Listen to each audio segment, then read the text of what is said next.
On sait que l'avion avait embarqué 289 passagers. Il disposait de 9 membres d'équipage. Et au moment où cette alerte est donnée, aucune revendication n'est connue.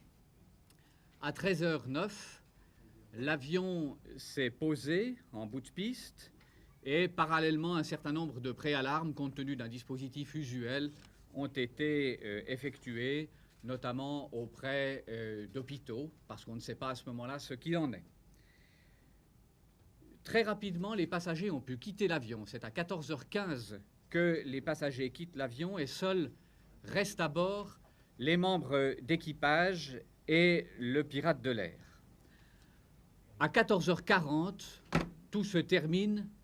Le pirate de l'air est maîtrisé par la police. Alors, l'auteur de ce détournement a été interpellé par les services de la police cantonale de Genève, dans le cockpit même de l'avion, et cela après avoir déclaré vouloir se rendre. L'intéressé, très rapidement, semble psychologiquement avoir craqué. On y reviendra dans un instant. L'auteur du détournement n'a pas formulé de revendications très précises.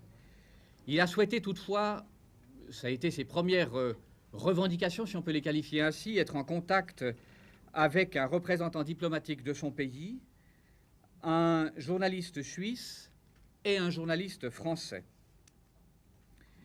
Il a remis par la suite une lettre à une hôtesse de l'air par laquelle, et c'est là qu'on commence à connaître ses mobiles, par laquelle il dénonce la reprise des essais nucléaires par la France et dénonce également, selon lui, la complicité du gouvernement espagnol.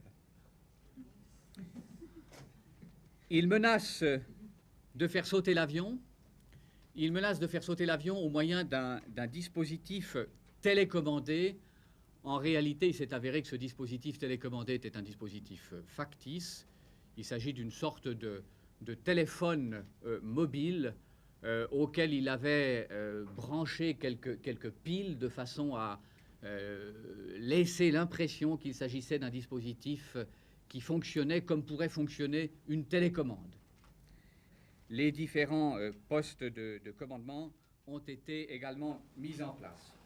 Madame, sur le terrain, 80 à 90 policiers ont été